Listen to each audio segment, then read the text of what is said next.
폭력과 불법에 대해서 이런 사태 일으킨 사람에 대해서는 구속 수사 등 엄정하게 대처할 계획입니다. 또 아마 그 배우나 이런 거에 대해서도 충분히 수사를 할 생각입니다. 참으로 참담한 심정입니다. TV를 통해서 봤던 것보다도 10배, 20배의 참혹한 현장 상황을 확인할 수 있었습니다.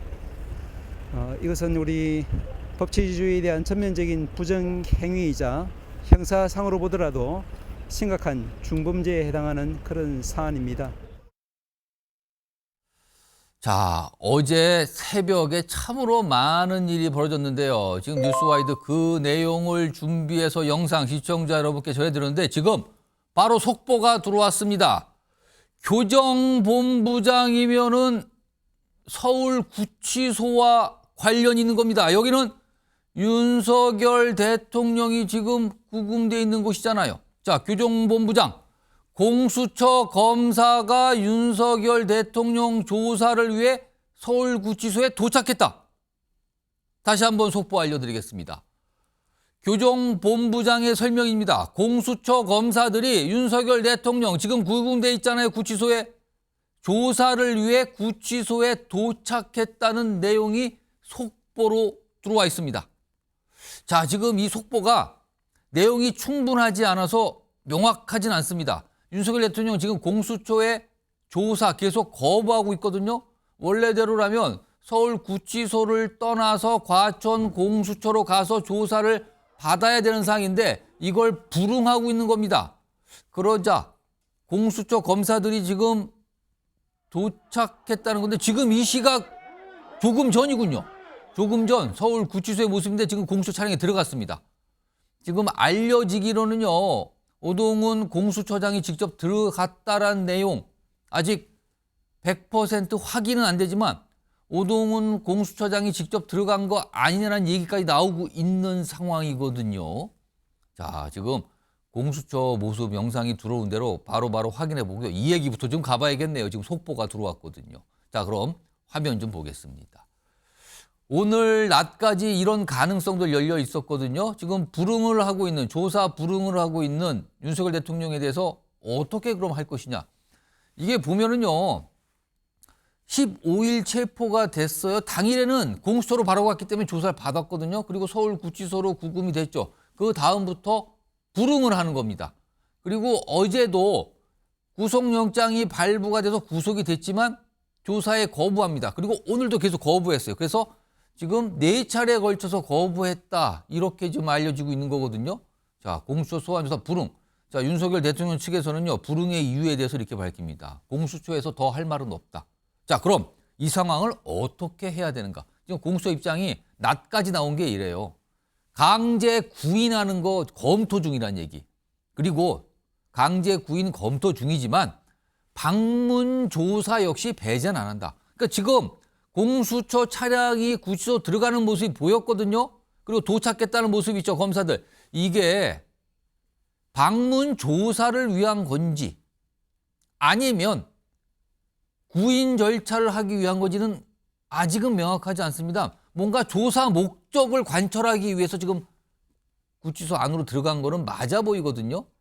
지금 교정본부장 얘기는 대통령 강제 구인 여부 보고를 못 받았다. 그러니까 아직은 불확실합니다. 지금 이 상태입니다. 얘기 좀 해볼까요? 이용민 변호사 지금 나와 계신데요. 네. 이런 식으로 구치소에서 구금된 피의자가 조사를 거부합니다. 그럼 통상적인 절차는 어떻게 됩니까? 이게 뭐 판례상으로는 이 구속영장이 발부가 됐기 때문에 네. 구속영장의 효력에 따라서 강제 구인을 할 수가 있습니다. 피의자가 이제 조사를 거부를 하는 경우에는 영장의 효력에 따라서 강제 구인을 통해서 조사를 진행을 할 수가 있고, 근데 사실 이제 윤 대통령 같은 경우에는 이제 그래서 이제 강제 구인 절차로 나아갈 수도 있다 이런 예. 이제 시각도 있었고요. 아니면은 뭐 예전에 이제 박근혜 전 대통령처럼 이제 서울구치소에 방문을 해서 조사를 할 수도 있다 이런 이제 입장이 있는데, 일단은 뭐 지금 속보는 나오고 있지만 뭐 이 부분에 대해서는 뭐 협의를 할 수도 있는 부분이고 예. 아니면은 뭐 진짜 방문 조사를 할 수도 있는 부분인데, 일단 어쨌든 구속영장의 효력만 갖고 강제 구인은 가능하다라고 이제 보시면 될 것 그리고 같습니다. 강제 구인이라고 표현합니까? 그리고 강제 인치라는 표현도 있던데요. 좀 다른 겁니까? 뭐 거의 표현상은 좀 차이는 있지만 어쨌든 이 불러서 이제 강제로 이제 어쨌든 신병을 확보를 해서 조사를 하겠다라는 의미로 이제 해석을 하시면 될 것 같고 근데 사실 이 부분에 있어서는 또 이제 그 경호 문제도 또 발생을 하고 여러 가지 복합적인 문제가 이제 있기 때문에 만약에요, 지금 이 공수처 검사와 수사관이 지금 서울구치소 들어갔거든요. 방금 전입니다. 들어갔어요.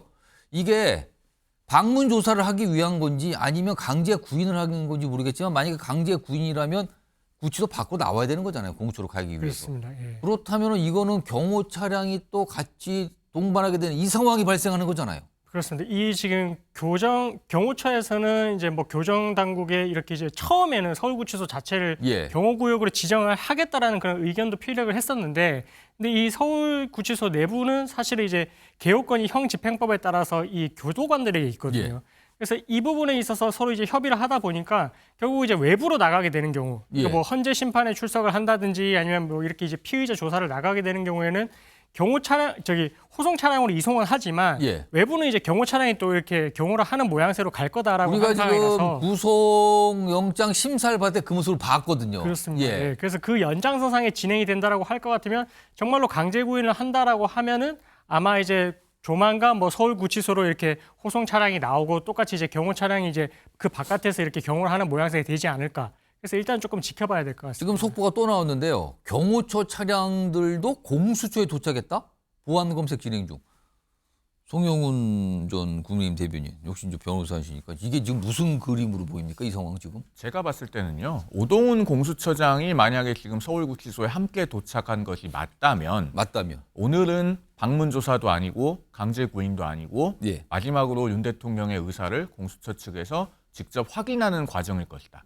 근데 지금 오동훈 공수처장이 들어간 건지는 아직 확인은 안 되고 있어요. 100% 확인 안 되고 만약에 있습니다. 들어갔다면 그렇다는 겁니다. 그리고 지금 시간대가 이제 5시 30분을 향하고 있지 않습니까? 저녁인데요. 그렇죠. 그러면은 오늘 이 시각에 만약에 강제 구인을 한다면은 윤 대통령은 저녁 식사를 공수처에서 해야 되고 그다음에 야간 조사를 한다는 얘기가 되는데 그럼 지금부터 조사한다는 거는 밤을 샌다는 의미입니까? 그러니까요. 그래서 사실상 지금 그렇게 자연스러운 그림으로 보이지는 않습니다. 근데 그래서 방금 전에 속보가 공수처로 지금 경호처 차량으로 보이는 차량들이 도착했다. 이건 또 무슨 말일까요? 그래서 뭐 제 추론입니다만은 아마 그 부분은 경호처는 어떻게 될지 모르니까 일단 이동을 하는 것일 수 있고 공수처는 지금 오늘 이 시각에 윤 대통령을 적어도 공수처 고위 관계자가 면담을 해서 마지막으로 한번 의사를 확인한 다음에 그래도 자발적으로 출석해서 조사에 응할 의사가 없다. 이렇게 확인이 되면 아마 내일 오전 중에 강제 구인을 할 가능성이 있지 않을까. 저는 그렇게 그러면은 지금 송영훈 변호사께서는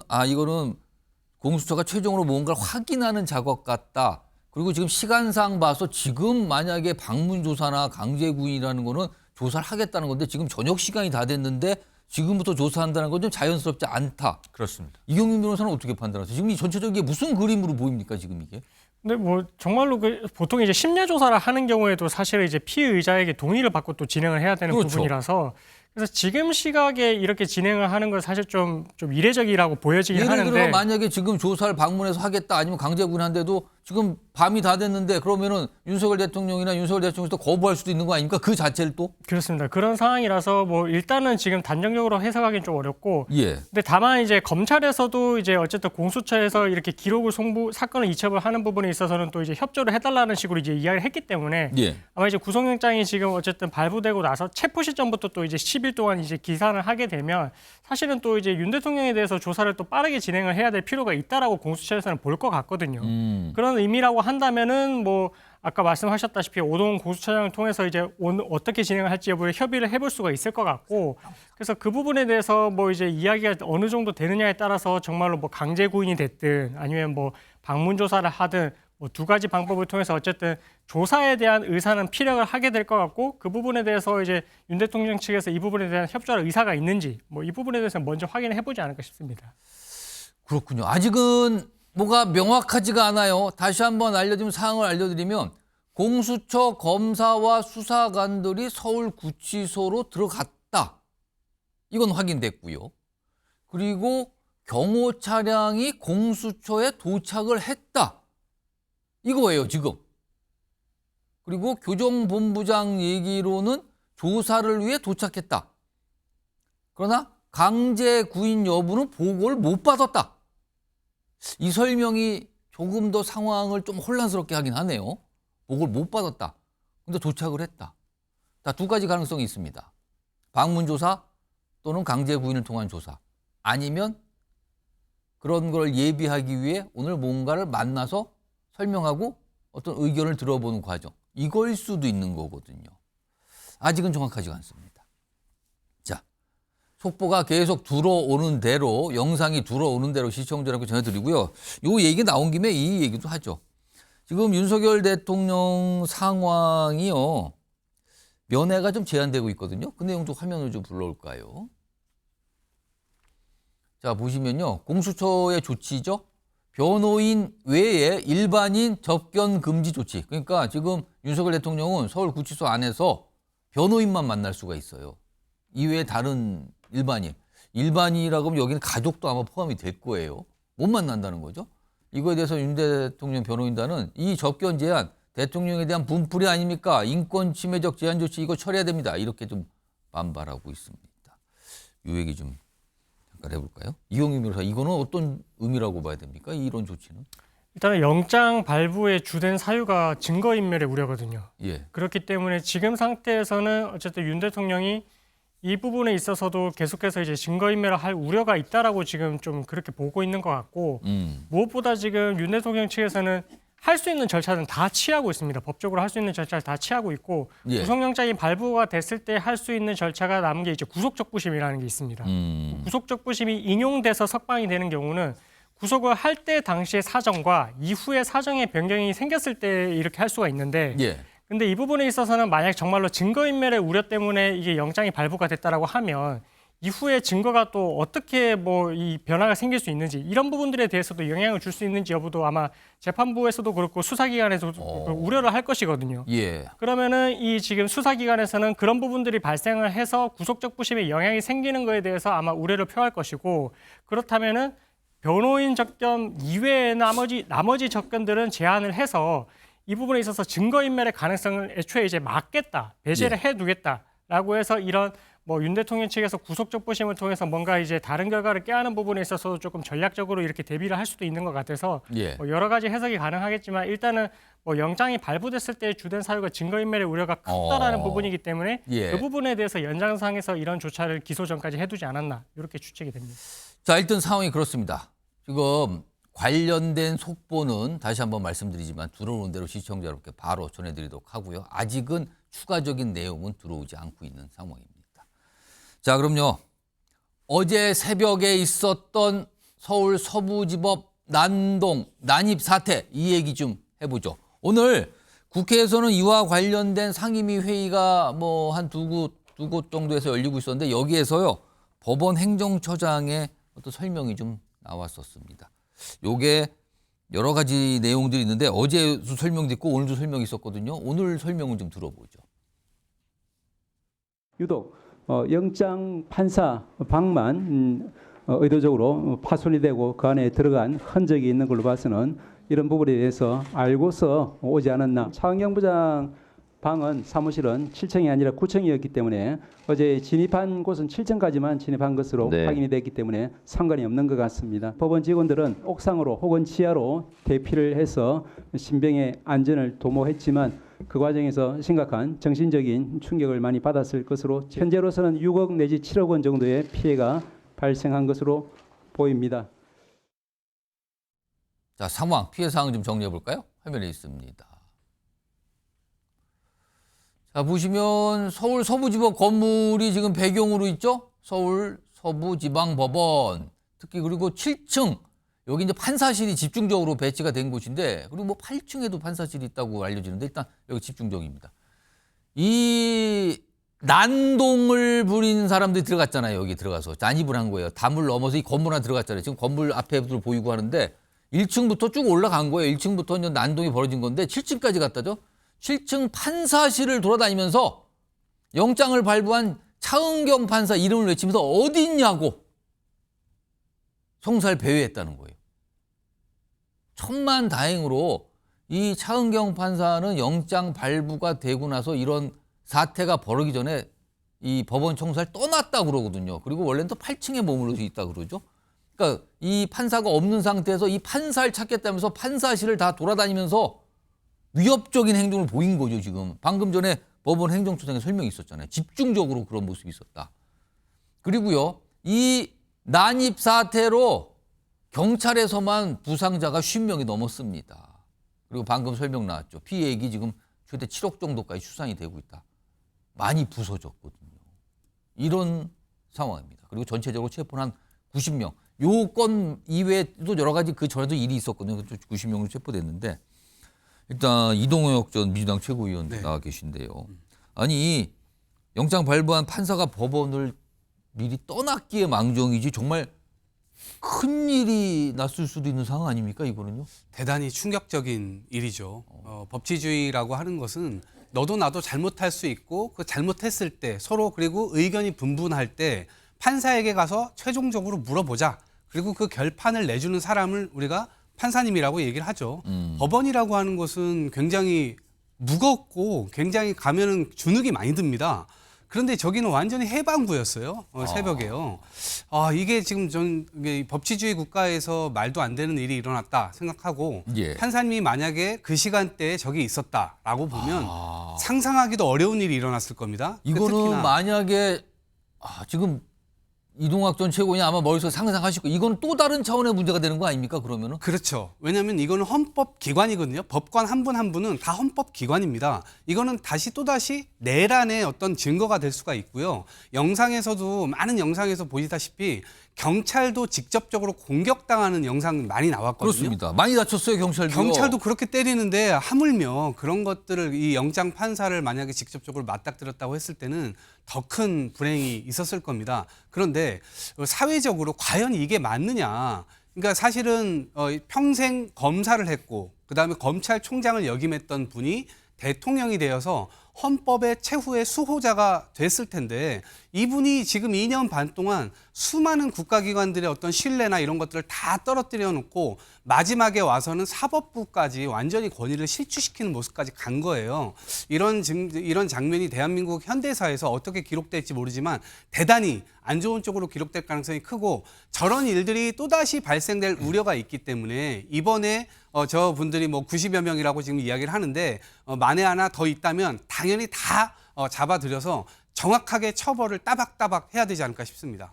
송영훈 전 대변인 지금 사실은 영장 심사가 이뤄지고 그다음에 이제 발부에 대한 이제 판사의 어떤 판단이 이루어지는 시간에는 사실 서울지방법의 경찰력이 상당히 많이 있었다 그래요. 그때 집회하는 인원들이 많이 있었으니까.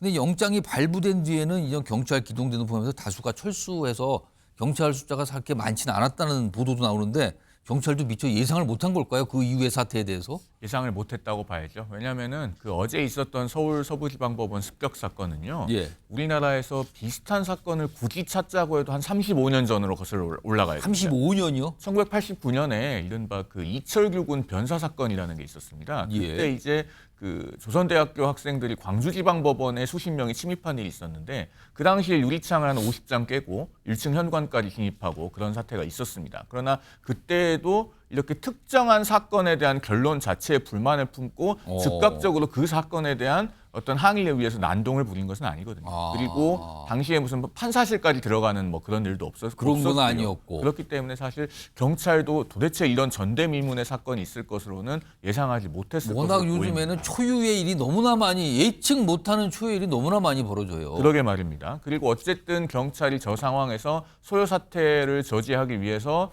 최대한 노력을 하다가 지금 19일 새벽에도 한 20명 가까이 부상을 당하지 않았습니까? 예. 그중에 중상자도 나왔고요. 예. 그런 상황이기 때문에 경찰력의 배치 상황에 대해서 책임을 돌리기는 좀 어렵지 않은가 하는 생각이 들고 어쨌든 지금 부상당한 그 경찰관들도 빨리 쾌유하시기를 빌겠습니다. 워낙 예상하기 어려운 일들이 자꾸 벌어지고 있어요, 지금요.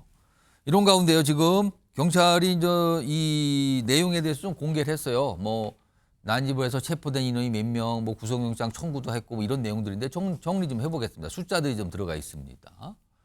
여기 보시면 일단 제목은 서부지법 난동 관련해서 뭐 66명 등 뭐 그 여러 가지 사항이 있어요. 구속영장 청구인데 일단 현행범으로 체포된 윤석열 대통령 지지자로 추정되는 사람들이 90명이래요. 일단 체포가 90명이 됐는데 여기엔 좀 섞여 있는 게 19일 새벽이죠. 서부지법에 이 난입한 직접 들어가서 이제 난입을 한 거죠. 여기는 46명.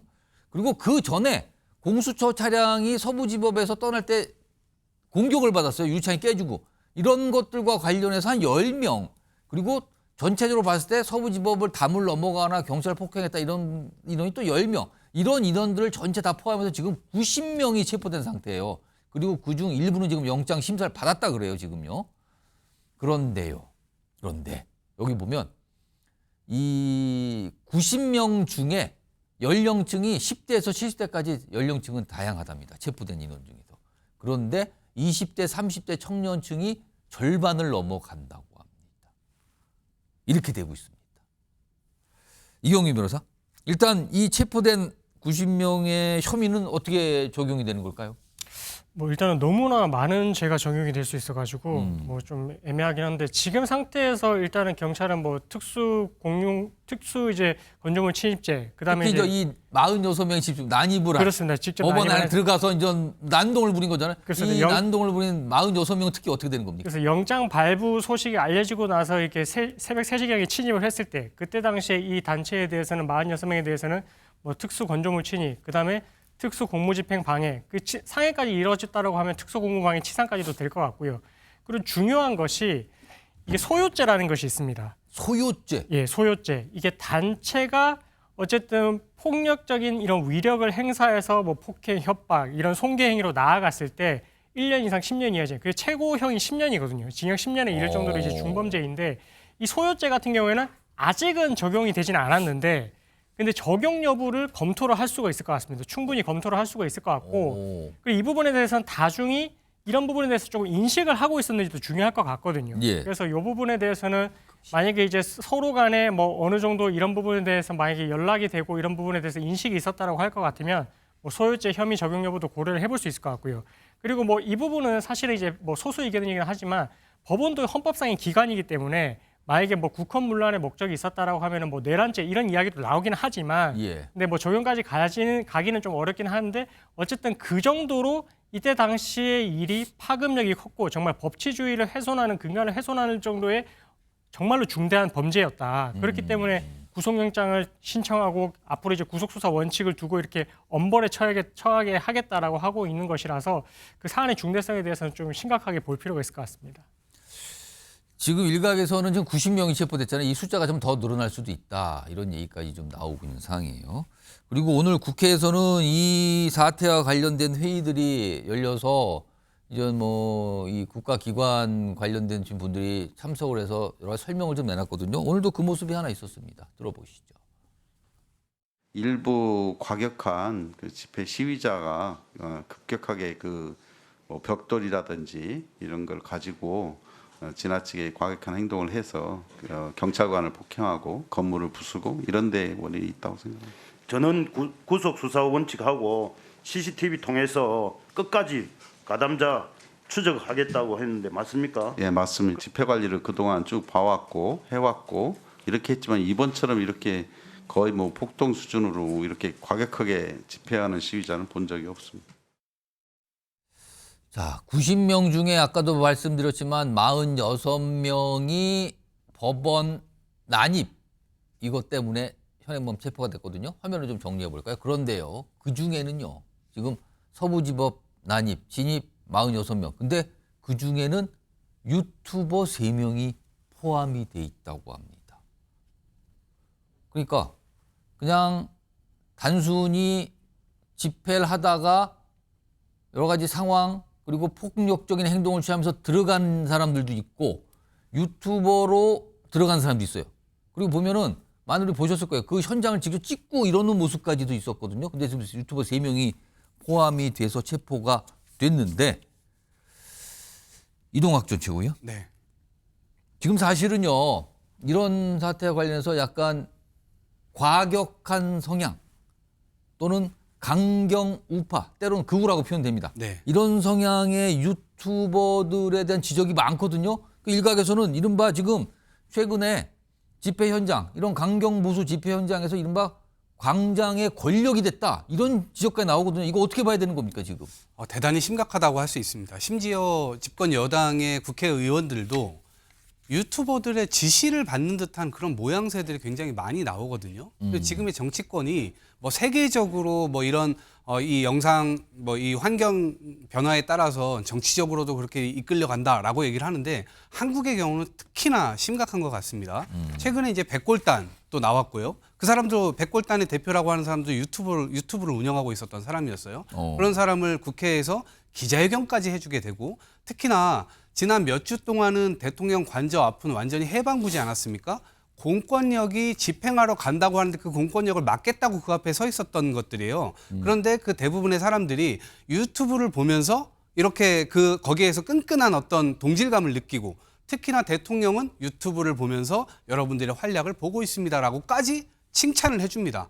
이런 것들이 다 연결되어져서 결국 그 과정 속에서 시청률이 늘어나고 구독자가 늘어나고 또 그 안에서 슈퍼챗이라고 하는 현금으로 바로 쏴주는 그러한 기능들도 굉장히 많이 늘어나게 되면서 수익에 완전히 젖은 겁니다. 그러다 보니까 좀 더 자극적으로 아주 과격하게 행동을 할 때마다 구독자가 늘어나고 슈퍼챗이 늘어나고 이것이 바로 수익으로 연결되는 이 환경이 이 저들을 저렇게 만든 측면도 일정 부분 있다 이렇게 생각을 하고요. 그렇다고 해서 이 것들을 자유라는 이름으로 우리가 그냥 용인해서는 안 되는 거죠. 당연히 그 자유에는 책임이 따르기 때문에 그것에 대한 책임은 분명하게 법치주의 국가로서 법치를 바로 세우는데 분명히 보여야 된다 이렇게 생각합니다. 자, 송영훈 전 대변인. 지금 잠깐 말씀하셨지만 이게 돈벌이 수단으로 그런 집회 현장을 직접 보여주고 거기서 강경 발언을 섞고 굉장히 선동적인 주장을 하고 이게 돈벌이 수단이 된다. 이런 얘기까지 나오는데요, 지금. 그러니까요. 이번 사건을 계기로 해서 그런 극단적인 유튜브가 우리 공론장을 어지럽히고 나아가서 법치주의와 민주주의에 중대한 위협이 되는 이런 것을 발본색원에서 뿌리 뽑아야 됩니다. 이런 법치주의와 민주주의의 위기 앞에서는요. 좌우와 여야가 있으면 안 됩니다. 단호하게 이런 극단적인 세력과는 단절하고 나아가서 엄벌과 철퇴를 요구하는 것이 맞다. 그런 말씀을 드리고 싶고요. 지금 그 체포된 그 침입자들 중에서 이제 유튜버들도 있다는 것 아닙니까? 그러면은 그들이 실제로 어떤 영상을 스트리밍을 해서 생중계를 했는지 그리고 어떤 발언과 어떤 행동을 했는지를 정확하게 체증을 해서 구성 요건에 해당하면 기소하고 처벌해서 선례를 남겨야 됩니다. 그리고 좌우를 막론하고 이건 좌에도 있고 우에도 있습니다. 극단적인 유튜버들은 양쪽 모두 존재하는데 결국에는 어느 쪽이든 그런 극단적인 유튜버들과 단절하지 않으면은 결국 정치적으로도 공론장에서 손해를 보고 국민의 마음을 얻지 못한다는 것이 가시적으로 나타나야 된다. 저는 그렇게 생각합니다. 이번 기회에 여야 정치권이 모두 각성해서 저런 극단적인 세력들과는 손절하는 계기가 되길 바랍니다. 이경규 변호사. 지금 46명이 법원에 난입한 이 혐의로 체포가 된 거예요. 현행범으로. 근데 그중에 3명이 유튜버인데 이 유튜브 3명은 유튜브가 아닌 그냥 난입한 사람들, 체포된 사람들하고 약간 글쎄요. 약간 다르게 처벌될 가능성이 있나요? 우리가 법에서 이제 교사범이라고 이제 쓰고 있는 그 용어가 있는데 이게 범죄에 대한 이런 인식이나 뭐 이런 부분들에 대해서 이제 의도가 없었던 사람을 자극을 해서 이런 범죄를 일으키게 한 사람 같은 경우에는 정범하고 똑같이 처벌을 한다라고 하고 있거든요. 교사범에 대해서는 이제 엄벌에 처하고 있는데 사실 이 유튜버를 통해서 이렇게 뭔가 생중계되고 뭔가 이런 부분들에 있어서 이제 침입 뭐 시도를 하라고 하는 식으로 이렇게 뭐 선동하는 그런 모양새로 나아간다라고 하면 그런 인식이 없었던 사람한테 대해서도 이제 자극이 될 수 있는 부분은 맞거든요. 근데 다만 이제 그 부분이 정말로 이제 그런 교사의 고의를 통해서 상대방이 그런 범행을 인식을 하게 됐는지 이 부분에 대한 입증이 사실 어려운 부분이 있는 건 사실이라서 교사까지 과연 교사범으로 처벌을 할 수 있을까 그 부분에 대해서는 뭐 앞으로 뭐 증거를 통해서 더 살펴봐야 될 부분은 있지만 적어도 이 교사 행위를 했다라고 의심할 만한 지금 정황은 있는 부분이라서 그런 게 만약에 이제 혐의 입증까지 이어진다라고 할 것 같으면 양형에 있어서는 조금 더 가중될 여지도 있다. 그렇게 볼 수는 있을 것 같습니다. 그렇군요.